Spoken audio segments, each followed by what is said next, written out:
get us moving with the next phase of implementation of the report, because it's a bipartisan report. It was agreed to by all sides.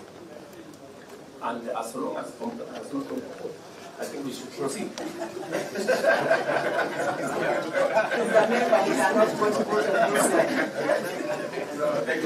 The IDC report, which is the IDC there, is part of the report. I think we can do it yesterday, and today we made this vote.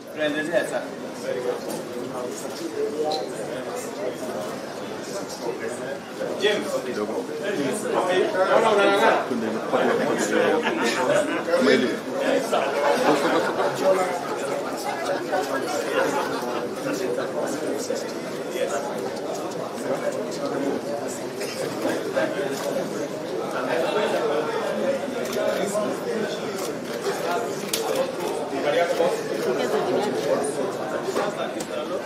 The place down there was very corrupt.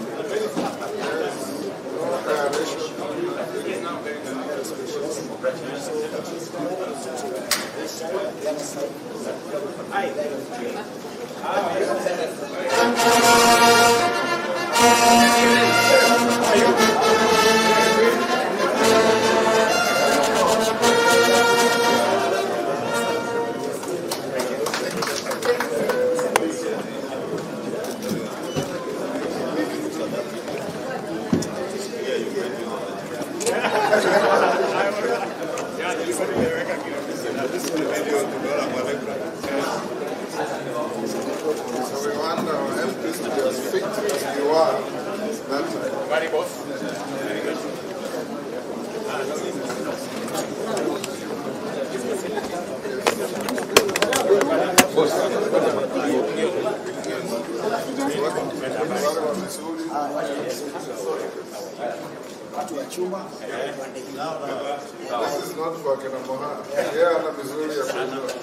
Tuendeni sasa.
Okay, thank you, my friend.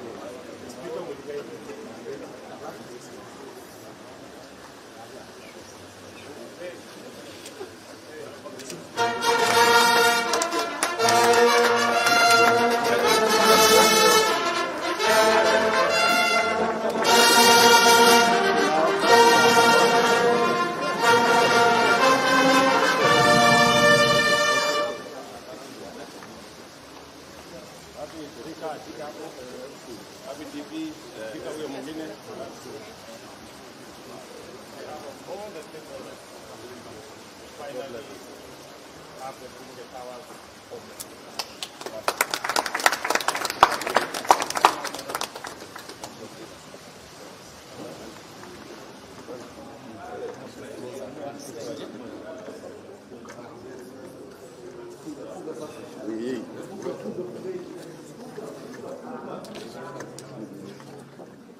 Watu ni wengi.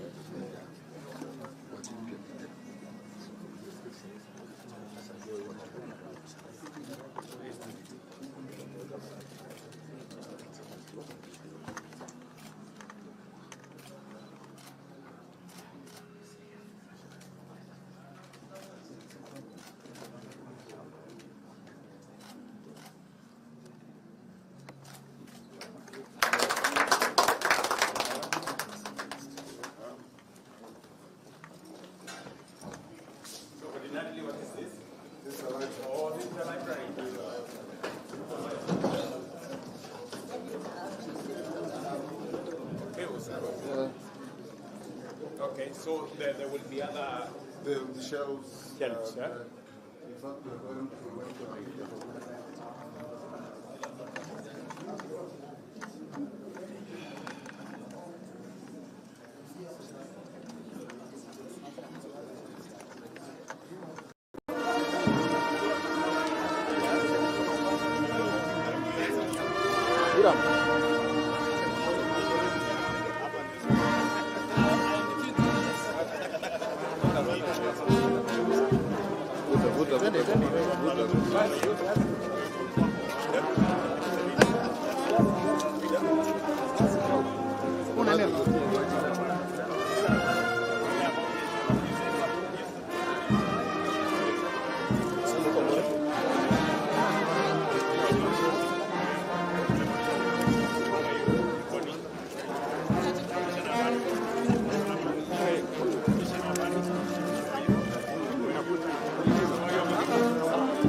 anakaa mbele ya source.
How are you, Madam? Okay.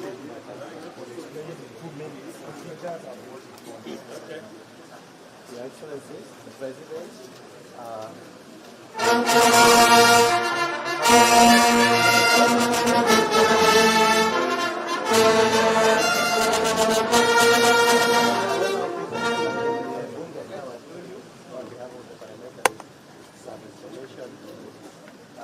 the building was designed by Mosisho Meneses, what Your Excellency closely with the project manager, the State Department of Public Works.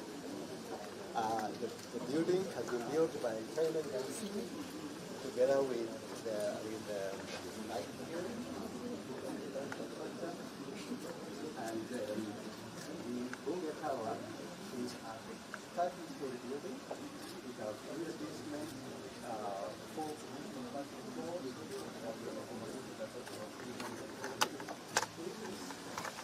in this podium area, the square part of the building, we have accommodated 26 committee rooms.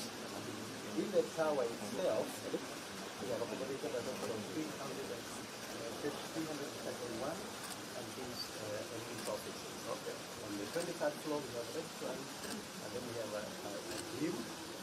Third floor, a health club. There was a gym in the basement of the other one. Now we are on the 24th floor. Your Excellency, the design of this project was inspired by the programs of Kenya, the shield, the guiding as the most inspiring concept of the building. So we took the shield is a symbol of protection of freedom, as well as a symbol of the unity of the nation. We used it to design the building, the floor of the shield,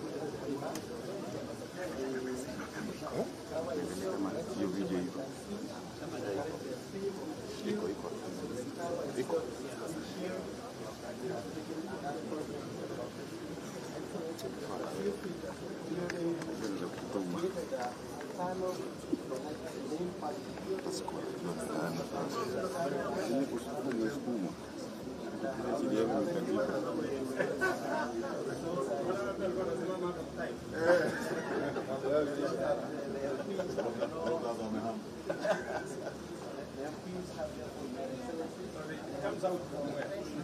it comes out Where there was a restaurant? Yes. Okay. Yes. Okay.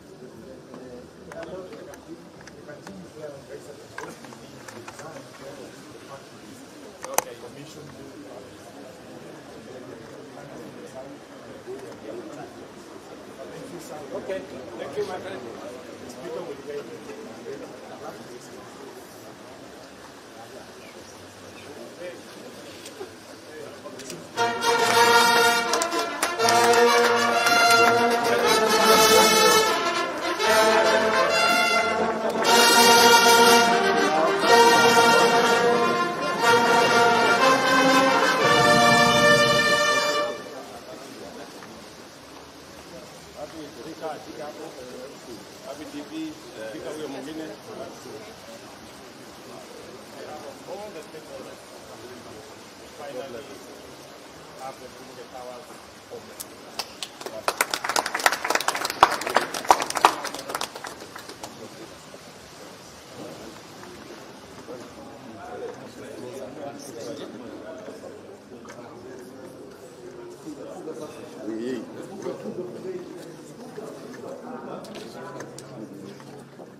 Watu ni wengi.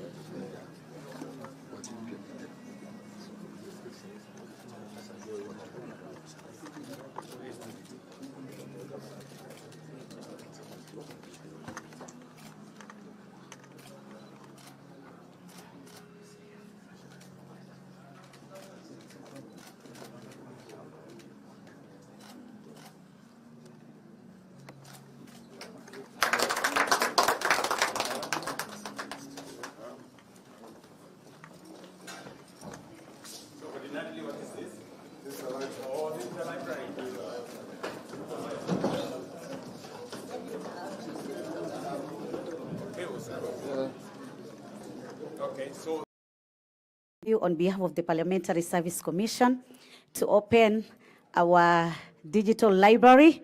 Remember, the Parliament Library was established way back in 1910, and its aim was to cater for information needs for the members of Legislative Council, what we used to call LEGICO. Your Excellency, the library has about 50,000 documents. That is in line with the Parliamentary Service Commission Strategic Plan 2019-2030, because we want to have e-Parliament, Your Excellency.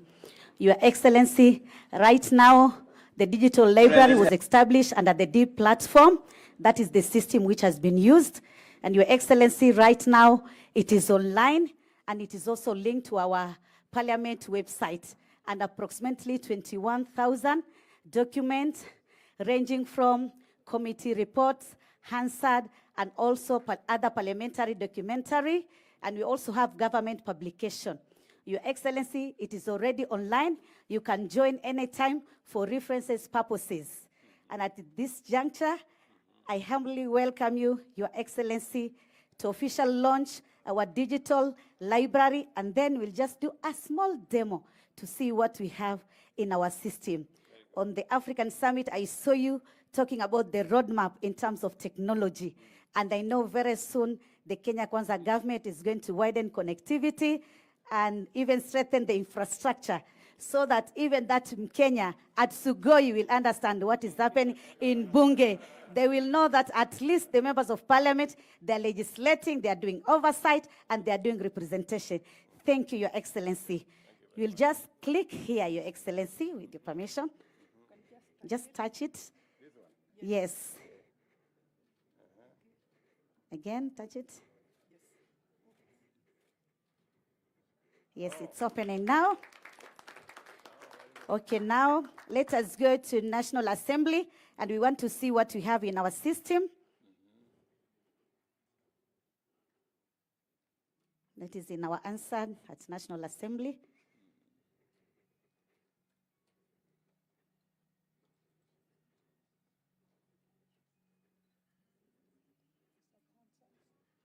Yeah, these are the Hansard. And let us see what we have. So that any time His Excellency and even other Kenyans, because it is open to the public.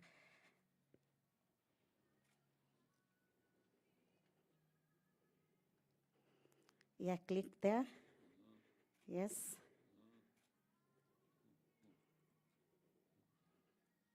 I hope you're not going to share my savings. No, yeah, it is just for demo for you, Your Excellency. We know there is privacy.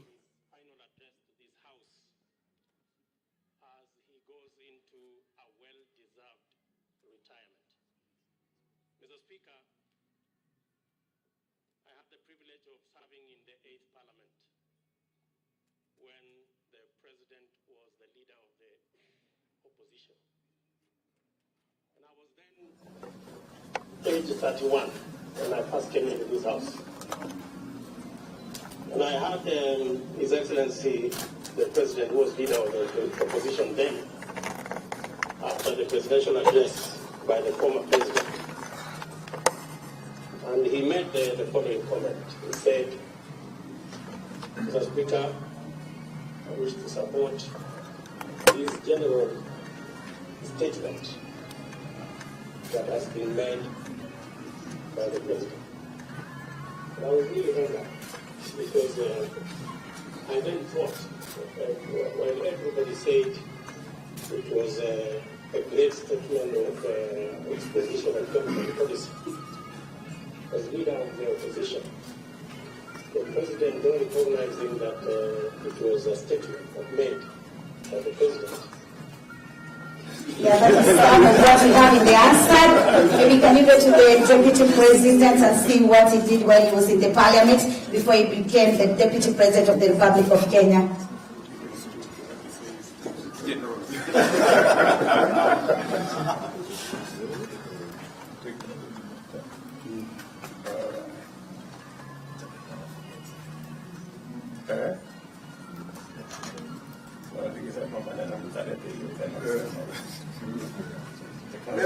Madira.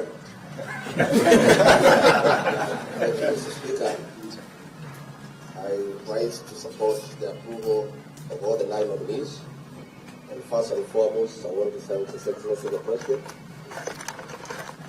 for nominating a team of very competent professionals to assist him as the Deputy President in the management of the affairs of this great nation.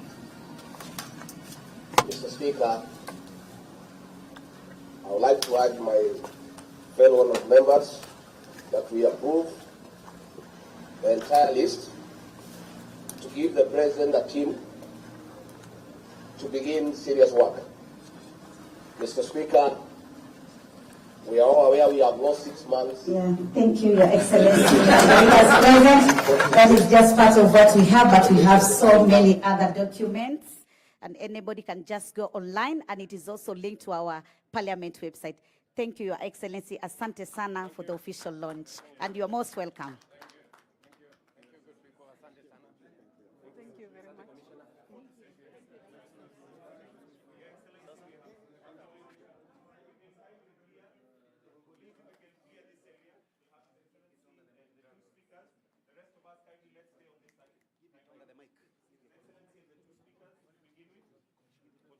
Where are we? If you can kindly step back a bit.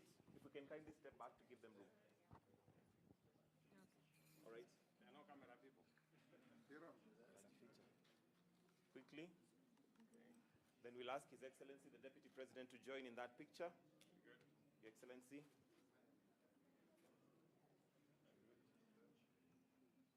The next picture is all the commissioners to kindly join in the picture. All commissioners.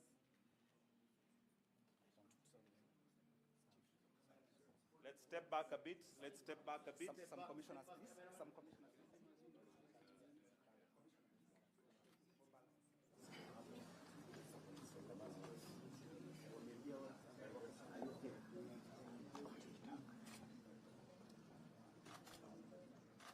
Commissioners, you may withdraw and proceed to your next stations. We also have a picture with the CSs present, all cabinet secretaries present, and Prime Cabinet Secretary as well to join in.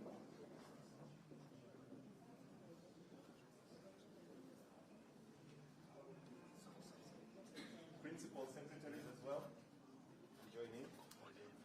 Then the last picture with the clerks. House leadership. House leadership.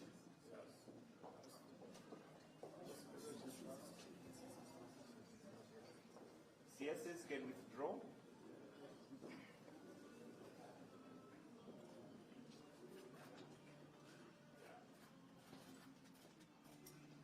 And the leadership can withdraw and you can have the class. And DG, the Director General.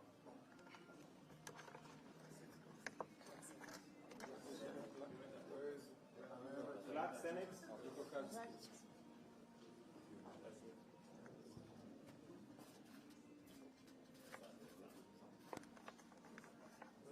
Thank you, Excellency. So, si atuende. Nala hivi. Nani? Wanaenda wapi? Kwa 24. Penye kina Edi wako. Wewe wacha.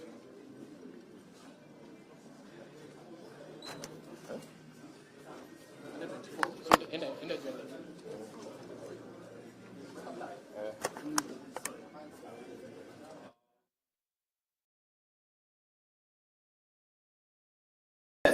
Very good. James. Kidogo. How are you? No.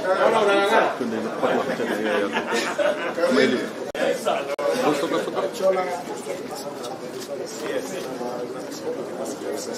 Yes. Yes.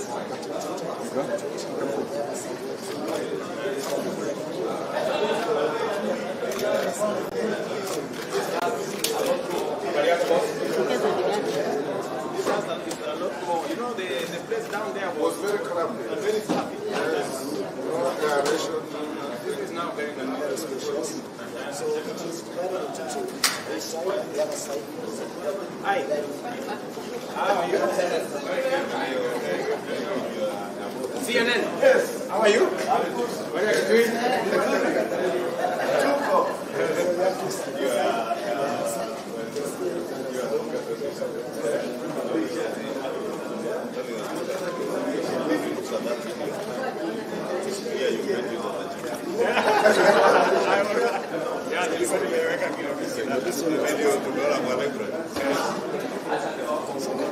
So we want our MPs to be as fit as you are that time. Very boss. This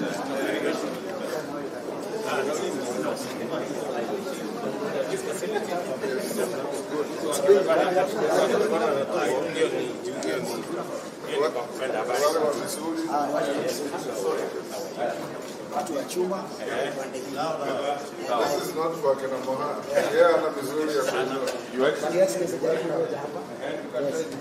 kujua. Sorry. Yes, fine.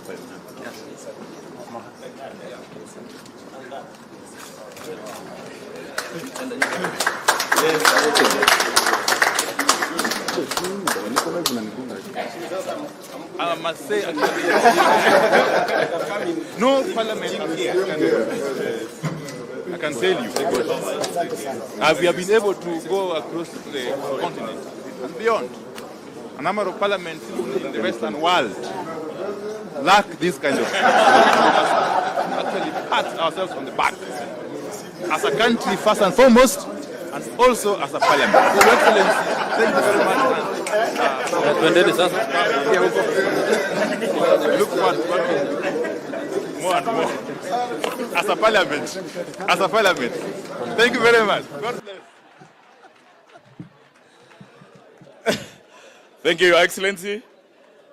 The reason why we're having this kind of Royco Mchuzi mix is because, Your Excellency, you know, the journey of funding this building is about exchequer releases. And these majority leaders in the houses have really been of great help when it comes to us asking for or requesting for exchequer releases. That is one of the biggest challenges that we've had. And Your Excellency, within us is one gentleman who used to walk to Treasury to demand exchequer release for this project. He's a gentleman who was the first majority leader in the National Assembly in the new constitution and is now the CS Defense. One Honorable Duale, karibu sana, and make your remarks.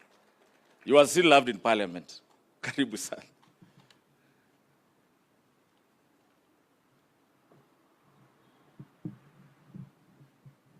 Your Excellency the President, Your Excellency the Deputy President, Your Excellency the Prime Cabinet, and our two great speakers, good morning.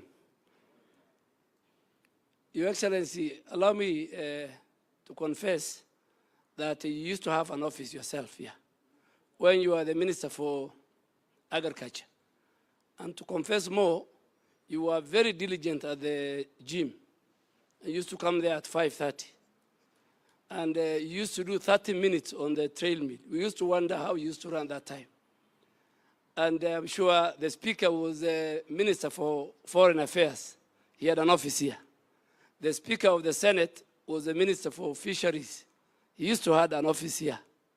And Honorable Musalia Mudavadi and many, many other colleagues, ministers and members of Parliament. Your Excellency, I agree with the Honorable Wandai. This is a parliament with the best infrastructure. And this morning when I came, Your Excellency, I wanted just to look at the tunnel from the main building to the chambers, from this building to the main building of Parliament. Because I am sure right now there is the people who will suffer are the voters. The voters today are not very happy. They used to get members of Parliament on this square on their way to the chamber.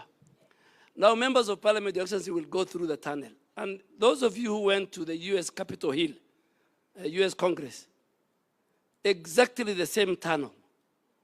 So our standard is that standard of the US Congress, the Capitol Hill. Your Excellency, Honorable Wandai also did not say, you know, when I joined the Public Accounts Committee, I was a ranking member. He was my chairman. And it was the days I was discharged from duty as the leader of majority. So the only place, the only good committee that I could fit was Public Accounts Committee, where one day when he's not when he's away, he could allow me to chair. You know, the leader of majority emeritus cannot go to Energy Committee, cannot go to education committee. So I talked to Ichungwa. I told him, Ichungwa became a member of, after he was discharged, he became a member of catering committee. So he came to me, he said, I am not going to accept. And I told him, no. And my old friend, Marehemu Jakoyo, used to be a member of the catering. He never used to join any other committee. And they know the reason why. When you are a member of the catering committee, there's some very good privilege that come with it. You don't pay for any of the services, including food, including the gym. So I convinced Ichungwa, I know you are not, your pocket now is not that good. Stay there. And the moment I told him the free goodies, Ichungwa said, this is the best committee. Excellency.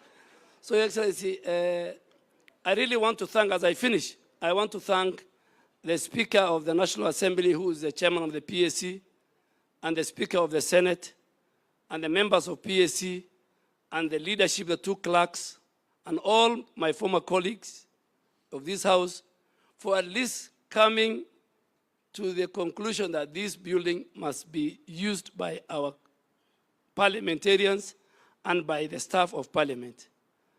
Your Excellency used to come to a committee, but I think now we have a better committee rooms.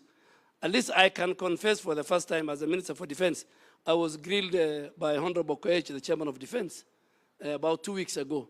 So this is good for Kenya, and on behalf of all my colleagues, I'm sure that's why I was told to speak. In the cabinet, Your Excellency, we are about 10 of us who are in one time, starting with you, the Deputy President, the Prime Cabinet. We are about 10 of us who are former parliamentarians. So that's why I think, so on behalf of all those people, including Mheshimiwa Alice Ohome, I want to thank you, and thank you for giving me this opportunity. Thank you so much. Your Excellency, now, you know, in IT, there are passwords and they have levels. Your Excellency, now my level of password is coming to an end because there are former commissioners who are here. There are former speakers who are here. Your Excellency, those ones will be introduced by a gentleman who has mastered the Queen's language, and he puts it like his Luya mother tongue. So, Your Excellency, allow me, in a very special way, say, as a chairman of Security Development, I have seen serious commitment and support by the various teams that came together. Your Excellency, beginning with the team of management from National Assembly and Senate, led by the clerk of the National Assembly, by the clerk of the Senate, who is also the secretary to the Commission, the Director General of Parliamentary Joint Services. Your Excellency, they worked together with the contractors and all the government agencies to see to it that this project was completed in time. Your Excellency, it was not easy. We've had challenges. As I told you, exchequer releases were a big problem. However, Mr. Chairman, one thing I want to really compliment the 6th Commission is that they came in under the leadership of Dr. Moses Wetangula and put together the contractors who, again, I want to thank them in a special way. Despite having some outstanding amounts, they came together, and Your Excellency made sure that this building is commissioned by you during your term. Your Excellency, I want to thank you in a very special way, the way you have continued supporting the Commission, and I am sure, going forward, this Commission, and you've seen we don't have enough offices. Your Excellency, going forward, if we get the funds, I can tell you, we are going to complete the CPSC, we are going to buy all these parliamentary square. Your Excellency, I know now, if you walk to Parliament, you will see something beautiful. You think like you are walking in the greeneries of London. We are trying to bring London here. Your Excellency, if you walk around here now, you will see there is some sense of greenery, and we are compliant to green energy 2030, Vision 2030, I think so, Your Excellency. Once more, allow me now to invite one seasoned politician, Your Excellency, who has worked in the government ministries as a senior civil servant, and again, notably, the last engagement, he was the governor, Kilifi County, for 2 terms, who is now the current Speaker of the Senate, Speaker Kingi, who will now take over the program from here, invite the Speaker of the National Assembly, who is the chairman of the PSC Commission, and from there, Your Excellency, the Speaker of the National Assembly, will introduce the former commissioners, former speakers, and introduce the 6th commission. I thank you so much. And finally, members of parliament, you saw what happened in Mavoko. I want to tell you and confess here, His Excellency released 2 boats from the KDF that help people from Mavoko who are on rooftops. Your Excellency, I want to thank you in a very special way. We also got relief food because their food and beddings were carried away. Your Excellency, I don't take it for granted. I thank you so much, and I welcome you once more. After the rains are over, you come and see the people of Mavoko. We want to really give you thumbs up that you've given me. Finally, I have realized there are prophets in this commission. Your Excellency, yesterday when we were doing our final meeting, Honorable Mudhama prayed and said he is going to call the gods to hold the crowds. And when the president will be here, there won't be any raid. You can see for yourselves, Your Excellency. Mudhama, I think you are a prophet. Karibu sana Lena Komba. You are, Mr. Speaker, sir, please come and make your remarks. Thank you very much.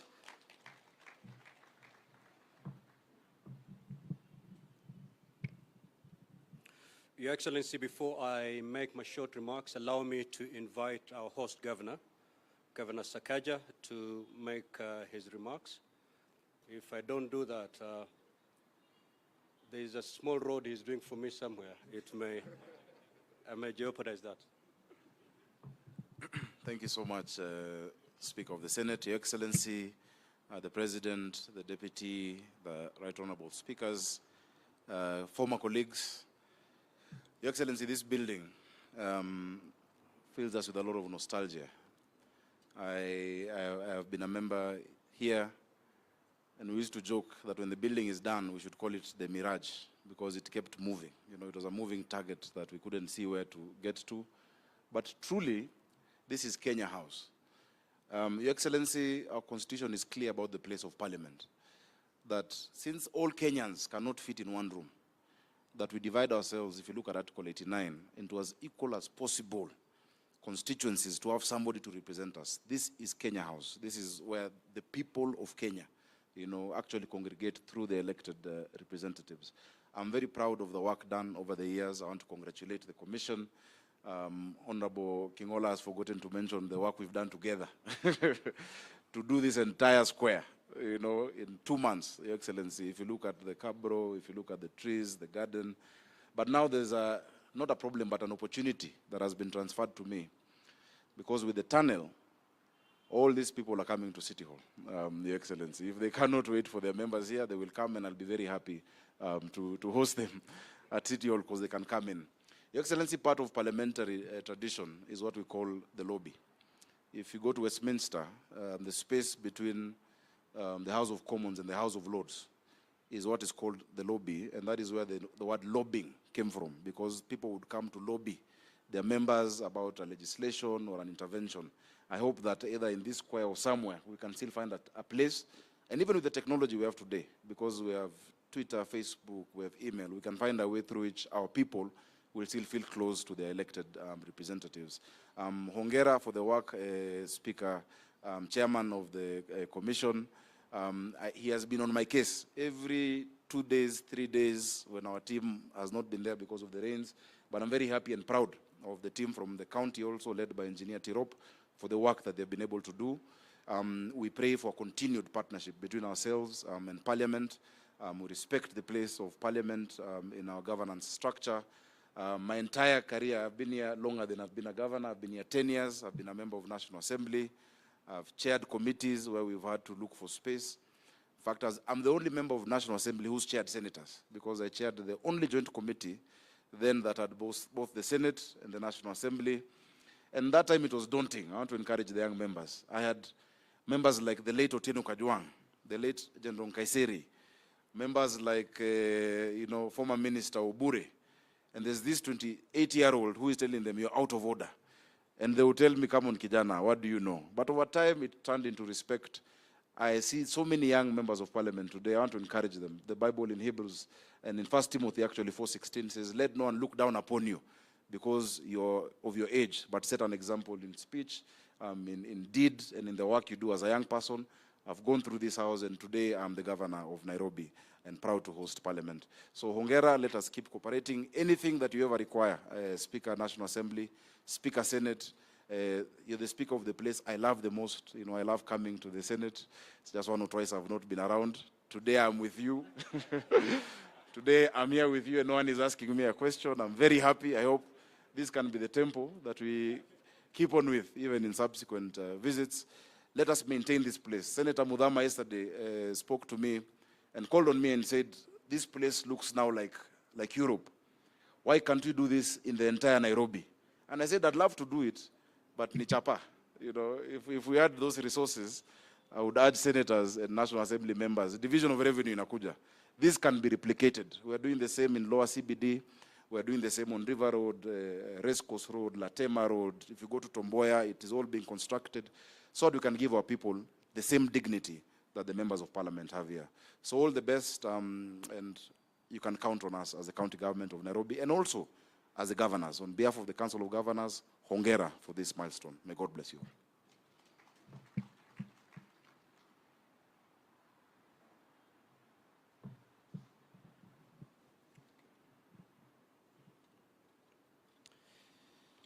Your Excellency, the President of the Republic of Kenya, Your Excellency, the Deputy President, my brother, the Right Honorable Speaker of the National Assembly, and also the Chairperson of the Parliamentary Service Commission, honorable members present, the Prime Cabinet Secretaries present, clerks of Parliament, distinguished ladies and gentlemen. On behalf of the Senate of the Republic of Kenya, I take this opportunity to welcome you most cordially to the official opening of this iconic building. This event is a culmination of years of hard work and marks a significant milestone in the history of Parliament of Kenya. Bunge Tower symbolizes progress in the development of public institutions in our republic.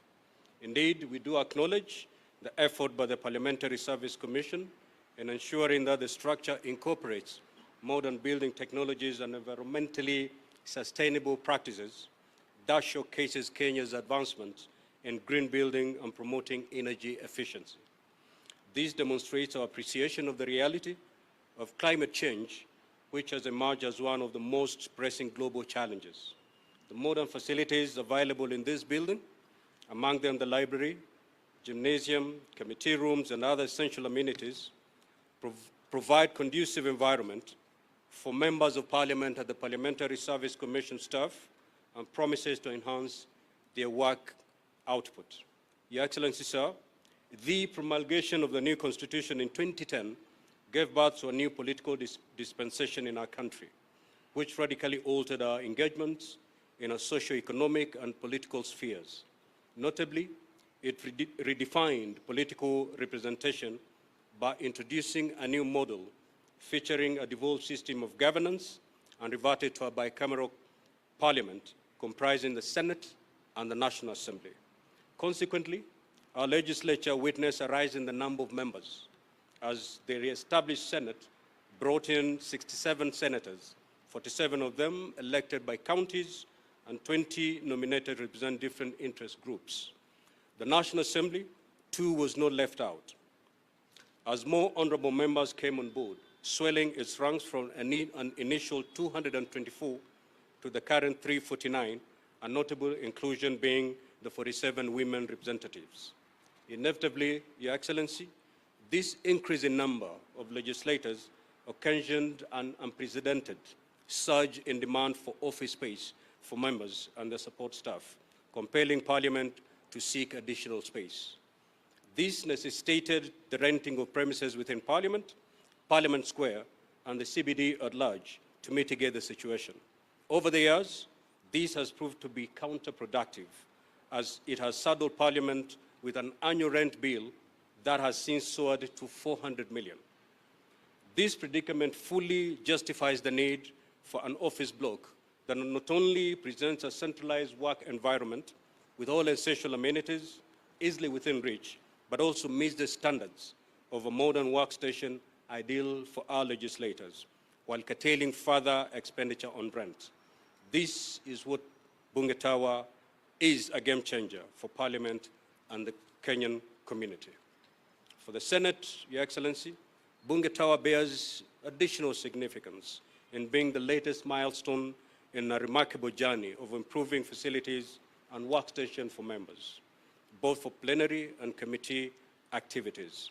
Thanks to the support by the Exchequer, honorable senators now sit in a modern chamber with a capacity for 80 members, a commendable progress from the modest precincts they occupied first at the Kenyatta International Convention Center, KICC, and later at the County Hall. Your Excellency, as I conclude, allow me to reiterate that the completion of Bunge Tower undoubtedly instilled in us a sense of pride and ownership, symbolizing our collective investment in the future of this country. It stands out not only for the beauty it adds to the Nairobi skyline, but for its outstanding features that have been of great interest to visiting delegations and school teams on learning tours. Without doubt, this will continue to bolster the image of Parliament of Kenya as an institution and as a destination for benchmarking for other parliaments in Africa and beyond. This is a big plus for our nation. Once again, Your Excellency, I sincerely thank you for accepting the invitation to grace this great event to officially open Bunge Tower. May God bless you and may God bless Kenya. Thank you. I will at this juncture invite my brother, the Right Honorable Speaker of the National Assembly and Chair of the Parliamentary Service Commission. Karibu.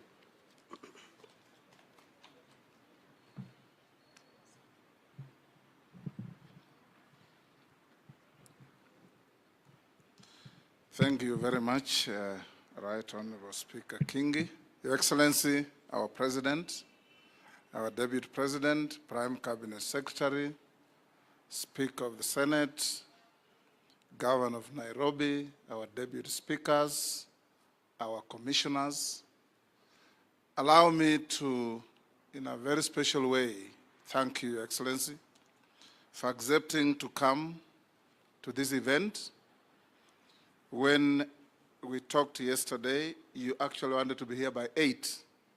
And I told you, I'm not sure our kitchen is functioning.